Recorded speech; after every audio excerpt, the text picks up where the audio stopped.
Welcome. This is DA Sports. I'm your host, DASASIE.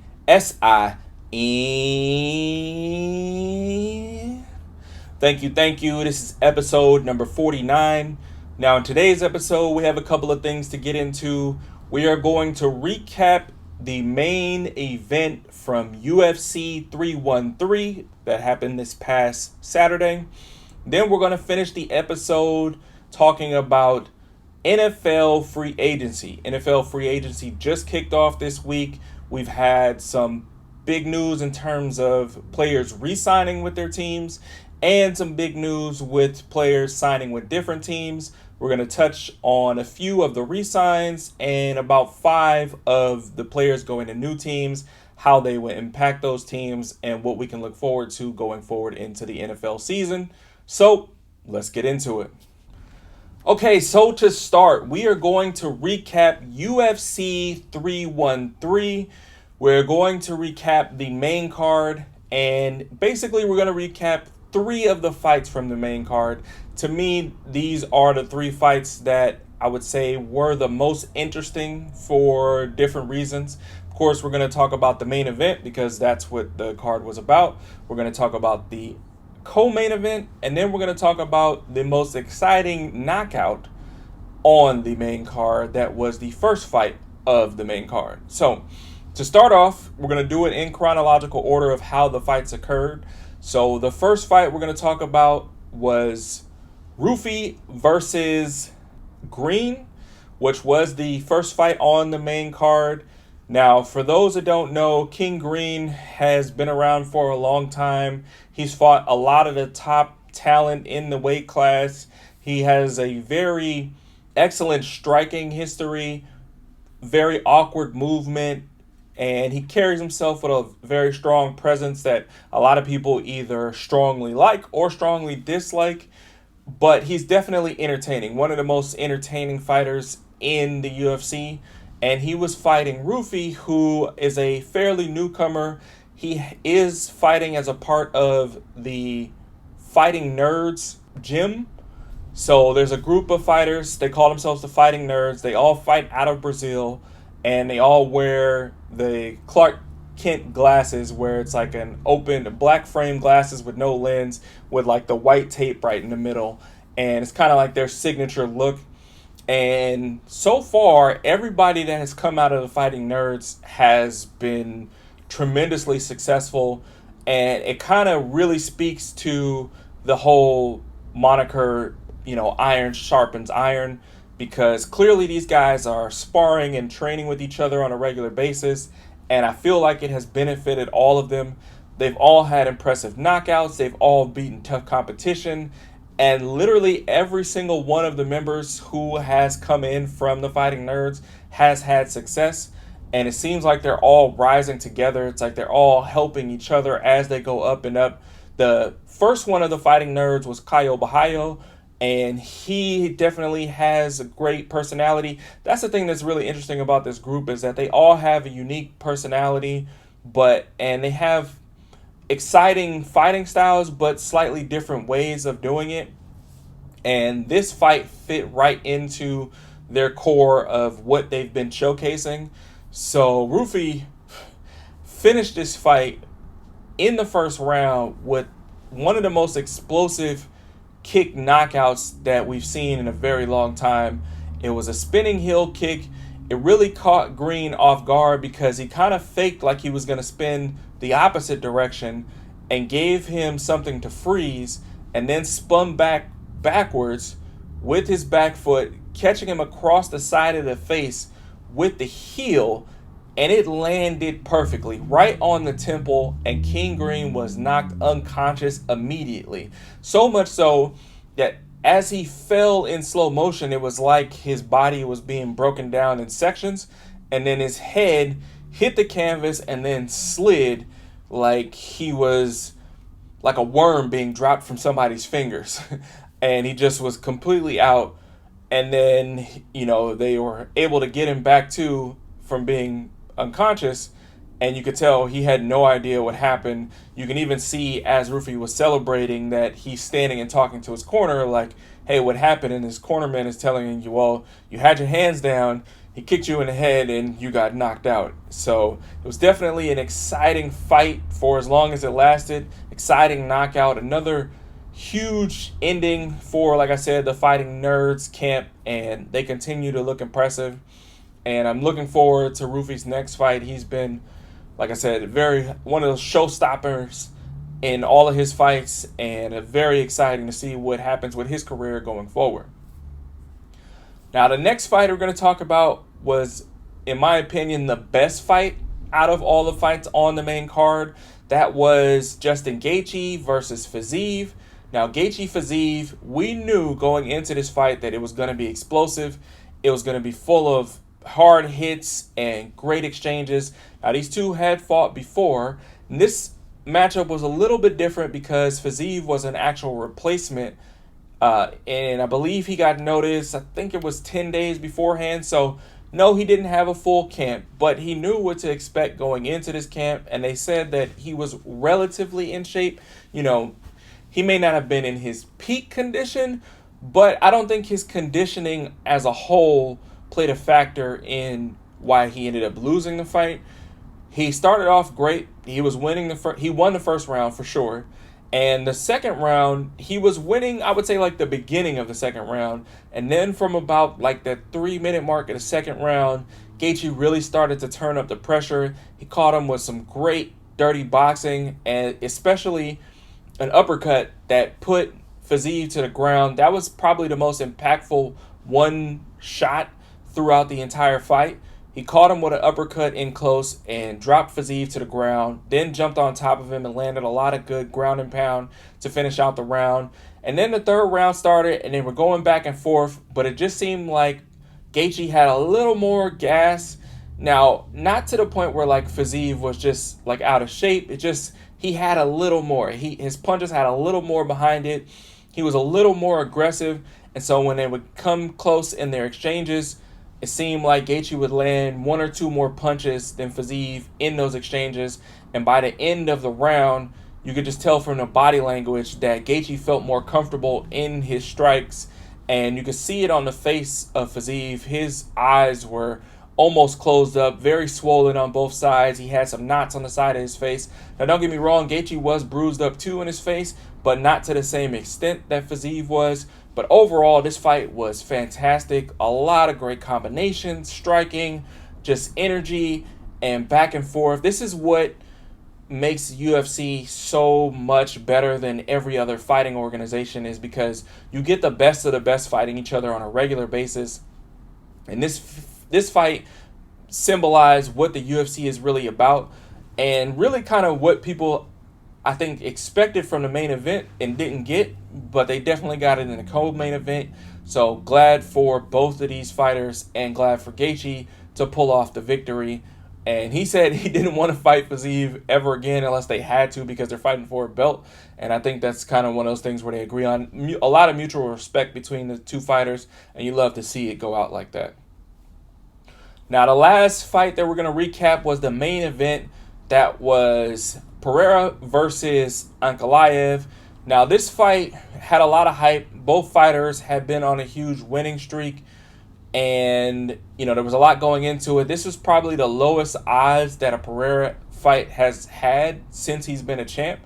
It was, I believe, at the time of the beginning of the fight, Pereira was favored as a minus 115, minus 120 favorite, and Ankalaev was only like plus 120, somewhere in that range. So almost a dead even split, because a lot of people expected that it could go either way, and that's essentially what happened. Now, people were disappointed in Pereira because it seemed like he was much more tentative than he had been in previous fights. And I agree, I think he wasn't as aggressive as he usually is. I think one of the things that makes Pereira so daunting is he seems to not be bothered by other fighters' pressure and what they try to do to him. He usually has a strong game plan of just like, I'm going to stand here, I'm going to hit you with these kicks. I'm going to hit you with these precise punches. I'm going to be accurate, and then I'm going to catch you slipping, and my hard strikes are going to break you down. And from the start of the fight, I think it was clear that was the game plan. He started off the first round landing a lot of great calf kicks. I think most people would agree that Pereira won the first round. But what was, I think, the turning point in the second round was that Ankalaev it seemed like he had no fear for Pereira, which as a fighter, once you're in the ring, you really shouldn't have any fear anyway. Like, you're a professional, you made it to this point for a reason. You should believe in yourself that you can beat anybody that you're facing. And it was evident that that's what Ankalaev thought, and that's how he fought. In the second round, he definitely turned the tables. He had more effective striking and more control in the second round.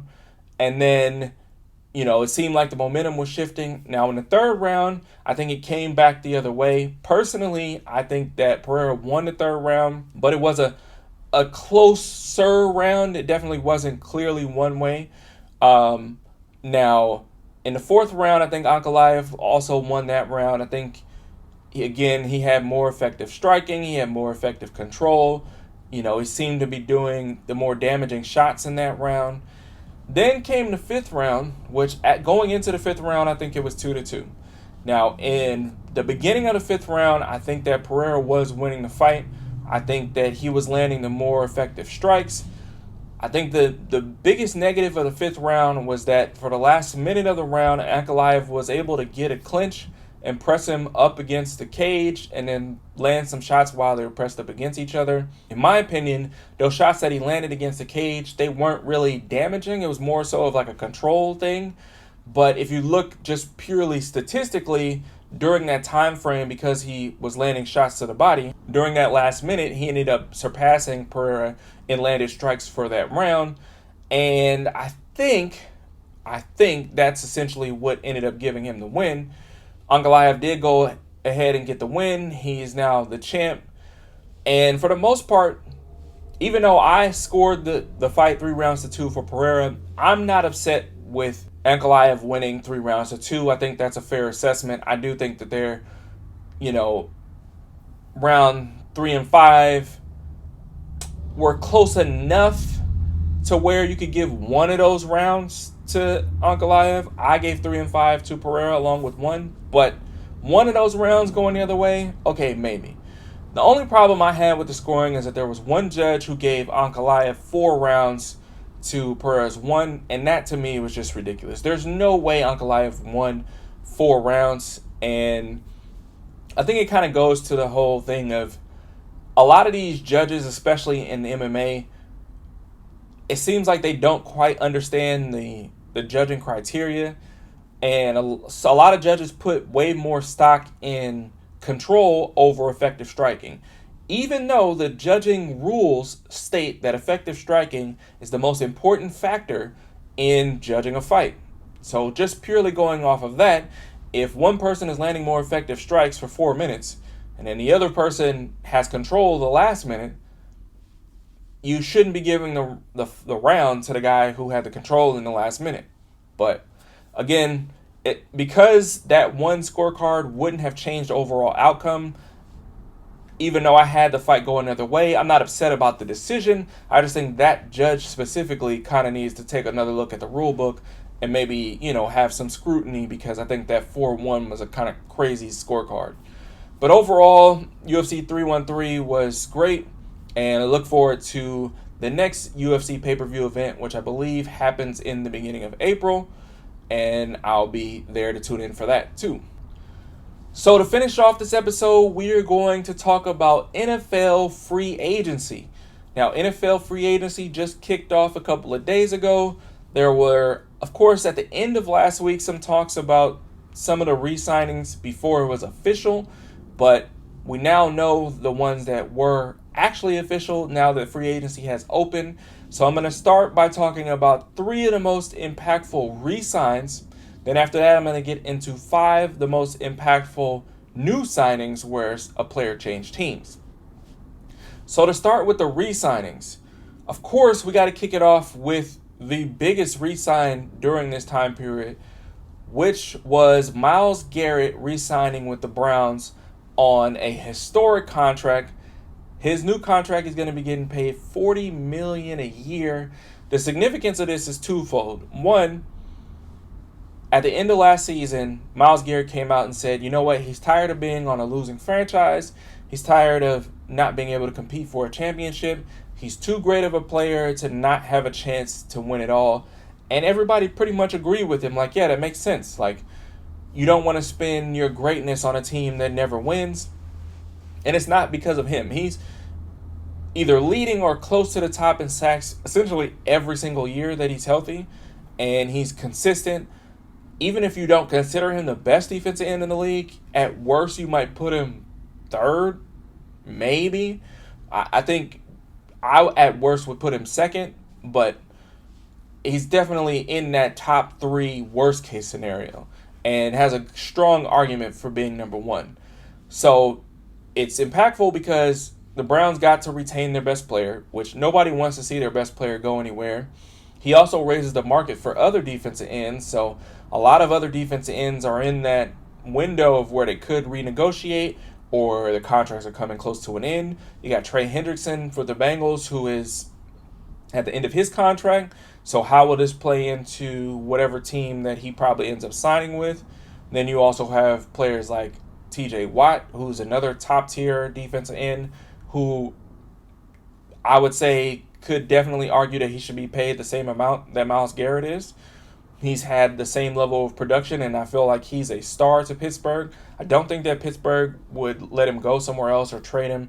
I think he's a staple of the team. To me personally, I think with Pittsburgh, you keep TJ Watt above everyone else, and I mean everyone else. So whatever it takes to keep him comfortable and keep him there for the rest of his career, I think that they'll eventually do. So Garrett raising that ceiling is great for the other defensive ends. You also have Aiden Hutchinson, who's coming off an injury, but definitely one of the best defensive ends in the younger group. So I think he still has probably like 2 more years left on his rookie contract. So this will definitely bump things up for him when they start to negotiate his contract. So all of these things will create a domino effect that all of the other defensive ends, I'm sure, are ecstatic for. Now, one of the other big re-signs was Chris Godwin to the Bucs. Now, this offseason, there are so many available receivers, a lot of veteran receivers, and it turns out that he could have actually gotten more money to go somewhere else. I believe the top contender for Chris Godwin was going to be the New England Patriots. The Patriots actually had the most cap space of any team during this free agency period, and they definitely need receiver help. So there was a lot of speculation that he was going to go there. But Chris Godwin elected to stay with Tampa Bay, which makes sense. He's been there his whole career. He's had a lot of success. He's also dealt with, unfortunately, several injuries, and I think he's more comfortable with the training staff. So essentially, he took a hometown discount to stay with what he was comfortable with, stay with the team he knows. He knows the chemistry. He knows the system. He's got another great receiver on the other side, so he doesn't have to go and try to be the number one. He also knows he has a quarterback he can rely on in Baker Mayfield. So I think people often think like, oh, as an athlete, because your career is so short, you got to take as much money as you can while you can because, you know, when you're in your late 30s, you're probably not going to have a job. But it's like happiness is a big part of it. And also just from a monetary perspective, Florida doesn't have any state income tax. So his money stretches a little further there than it would be had he gone to Massachusetts, which has one of the highest tax brackets in the entire country. So good for Chris Godwin. I hope he's 100% healthy by the time the season starts and he's happy with his new contract. The other big re-sign is Khalil Mack re-signing with the Chargers. Now, Khalil Mack is in that range of linebacker, defensive end, pass rusher style, and he's at the end of his career, so he's signing like a 1-year deal. He obviously is in that kind of mercenary for hire stage, kind of similar to where Von Miller has been for the last 3 to 4 years or so. And there was a lot of speculation that Khalil Mack might go somewhere else, but the Chargers were able to retain him and keep him as that anchor for their defensive end, especially since they ended up losing Joey Bosa, which I'll touch on a little bit later. So they definitely needed to keep one of them. They ended up keeping Khalil Mack, so he'll be able to be there with his leadership and with his ability to still create pressure. And I think that'll be huge for them because, especially in that division, you got to be able to pressure the quarterbacks in that division. And that's what they were able to do. So good for the Chargers to keep Khalil Mack. Now to get into 5 of the biggest free agency signings where a player switched teams. So to start, I'm going to start with the team I just mentioned, the Chargers. So along with being able to retain Khalil Mack, they also went out and got a new starting running back in Najee Harris. Now, Najee, I feel like Najee's been underrated when he was in Pittsburgh. There was a lot of people who felt like he wasn't as explosive, and when TJ Warren would come in, they felt like he was getting more bang for the buck. I do believe TJ Warren finished with a higher yards per carry average than Najee, but Najee was getting more of the one back attention kind of thing. I think that Najee, runs hard, especially between the tackles. But I think the general consensus in Pittsburgh was that, he's on the way out. Well, now he goes into a situation in the Chargers with a head coach and a system that's designed to run the ball. Everybody knows that Harbaugh wants to run the ball. That's how he's built all of his teams around, all of the college teams, all of the pro teams. He wants to run the ball, control the clock, play good defense, and then hit people over the top with explosive plays. So I think this will be a good transition for Najee to be able to show that he's still a good top 10 running back in the league. And I expect for him to have a successful season, and this will definitely help the Chargers out a lot. Now, the next new signee that I'm going to talk about is at a position that people don't often pay attention to, but I think is going to have a huge impact. And that was Laramie Tunsil to the Washington Commanders. Now, typically, if you're a top-tier offensive tackle, the way Tunsil is, you don't get traded. Now, granted, he's at the end-ish of his career, but nonetheless, when you have a top-tier tackle, typically they're, held on to for dear life. But the Commanders were able to send a trade to the Texans to get him there, and I think this is a great move for the Commanders. The Commanders definitely exceeded expectations last season. We saw what Jaden Daniels could do. In my opinion, I think he put himself in that fringe top 5 quarterback range after what he was able to do in his first season. So now to have a top-tier tackle added to his offensive line, along with some of the other weapons that they've put together, I think the Commanders are going to be very scary for a lot of teams this season. And I wouldn't be surprised if they went even further this season, even though they went to the conference championship last year. They are definitely going to be knocking on the door for a potential Super Bowl contender with everything they added and keeping their culture together going into next year, because in the trenches, that's how you keep your star quarterbacks healthy. And since he's still on a rookie contract, you want to try to get as much ammunition as you can to be as best as you can before you have to pay him more money than you're paying everybody else. So good move for the Commanders for sure. Now, the next move I'm going to talk about is the Steelers. Now, we mentioned the Steelers in just because of Najee leaving the Steelers, but in losing Najee, they also gained a brand new receiver. They did sign DK Metcalf from the Seahawks. I think this is huge. One of the biggest things that the Steelers lacked last year was depth at the receiver position. Every time that George Pickens either wasn't playing or was, from being hurt or just being out, it was like, hope somebody can get the ball. It seemed like nobody else really got separation. Also, everybody knew on defense that if it was a big pass play needed, they were going to throw to Pickens. So now having DK on the other side, that's going to be a scary look because you got 2 great one-on-one receivers on the outside who can go up and make spectacular contested catches.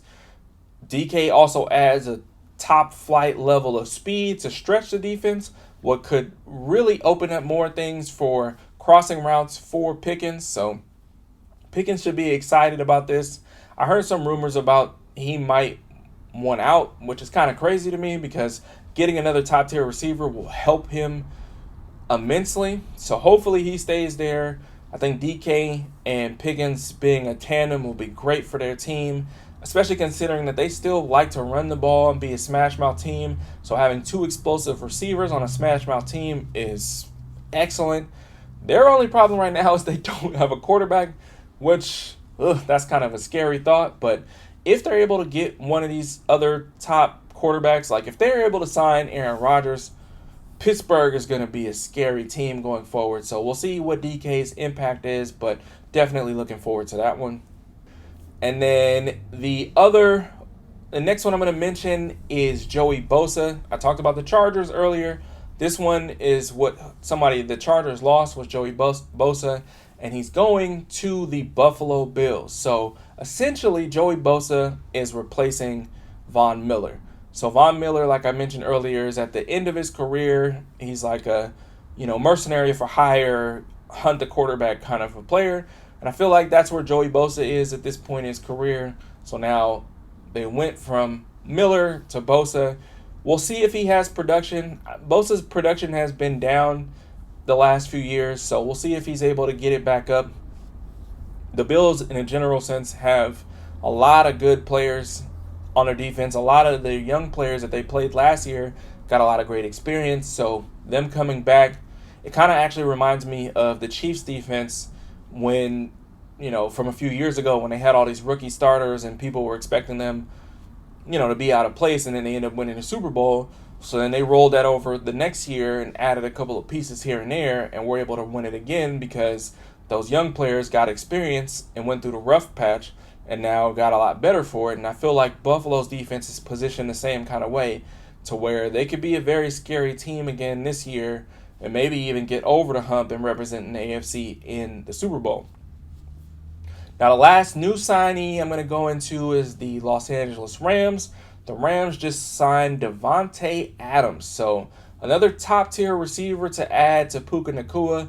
It has been said that they are going to release Cooper Kupp. I don't think it officially has happened yet, but all signs indicate that Cooper Kupp will be somewhere else. So, it'll be Puka and Davante Adams, which I think is going to be an explosive tandem. We'll definitely see what that turns out to. I would say that's probably a top 3 receiver duo right now.